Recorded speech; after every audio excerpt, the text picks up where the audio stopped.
రాష్ట్ర ముఖ్యమంత్రి నారా చంద్రబాబు నాయుడు అబద్ధాల కోరువని బాబు ష్యూరిటీ భవిష్యత్తుకు గ్యారంటీ అంటూ ఎల్లో మీడియా తెగ ప్రచారం చేస్తుంటే వాస్తవ పరిస్థితిని బట్టి బాబు ష్యూరిటీ బాధుడు గ్యారంటీ అని ప్రజలకు స్పష్టంగా తెలుస్తోందని కర్నూలు జిల్లా వైఎస్ఆర్సీపీ జిల్లా ఉపాధ్యక్షుడు వై ప్రదీప్ రెడ్డి అన్నారు. ఎమ్మెల్యే వై బాలనాగిరెడ్డి ఆదేశాల మేరకు సోమవారం రాంపురంలో ఏర్పాటు చేసిన విలేకరుల సమావేశంలో ఆయన మాట్లాడుతూ ఎన్నికల ముందు చంద్రబాబు ఎక్కడ వెళ్లినా మేము అధికారంలోకి వచ్చిన వెంటనే కరెంట్ ఛార్జీలు తగ్గిస్తామని అబద్ధపు హామీ ఇచ్చి అధికారం చేపట్టిన 6 నెలల్లో ప్రజలను నట్టిట ముంచి కరెంట్ ఛార్జీలను 2 సార్లు పెంచి ప్రజలపై దాదాపు 15,000 కోట్ల రూపాయలు అదనపు భారం వేశారని ఆయన మండిపడ్డారు.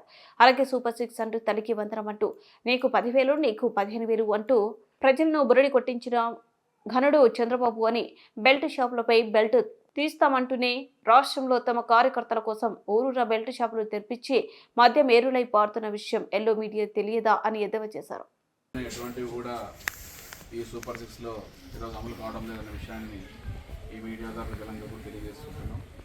అదేవిధంగా గతంలో జగన్మోహన్ రెడ్డి గారి ప్రభుత్వంలో వైఎస్ఆర్ అధికారంలో ఉన్నప్పుడు చంద్రబాబు నాయుడు గారు ఏ మీటింగ్కి వెళ్ళినా ఎక్కడ వెళ్ళినా కూడా ఏమ్మా తమ్ముళ్ళు అక్క చెల్లెమ్మలు మీ అందరు కరెంట్ ఛార్జీలు ఎన్నిసార్లు పెంచడం అని అడగడం జరిగింది. నేను అధికారంలోకి వచ్చిన వెంటనే గతంలో పెంచిన ఛార్జీలను అన్నీ కూడా విద్యుత్ ఛార్జీలను అన్నీ కూడా నేను తగ్గిస్తాను అని ఊరు ఆయన ప్రతి చోట ఎక్కడైతే మీటింగ్లో ప్రతి చోట కూడా చెప్పడం జరిగింది.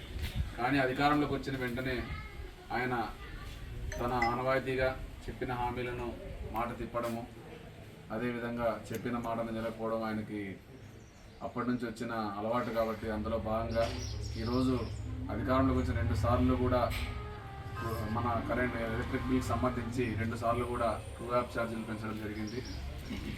మొన్న ఆగస్టులో ఒకసారి దాదాపు ఒక యూనిట్ మీద 92 పైసలు పెంచడం జరిగింది. మళ్ళా ఇప్పుడు కూడా దాదాపు ₹27 టోటల్ మీద మన రాష్ట్రం అంతటికి కూడా ఎవరైతే విద్యుత్ ఛార్జీలు చెల్లిస్తున్నారో వాళ్ళందరికీ కూడా దాదాపు రాష్ట్ర ప్రజలందరూ 15,000 కోట్ల రూపాయలను ఈరోజు భారంగా వాళ్ళ మీద వేయడం జరిగింది.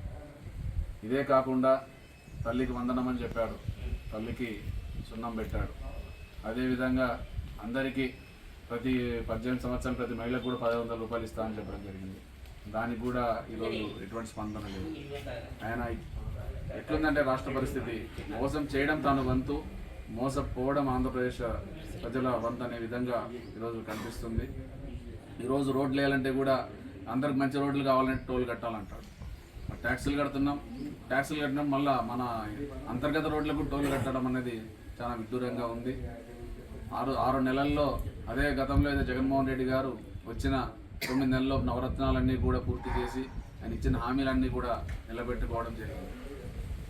మరి అటువంటి ప్రభుత్వం నుంచి ఈరోజు జనాలు తెలుగుదేశం పార్టీని ఎన్నుకోవడం ద్వారా ఈరోజు అందరూ కూడా ముక్కు మీద వేలేసిన విధంగా చంద్రబాబు నాయుడు గారు అబద్ధ హామీలన్నీ కూడా ఒక్కటి కూడా నెరవేర్చకపోవడంతో ప్రజలందరూ కూడా చాలా ఇబ్బంది పడుతున్నారు.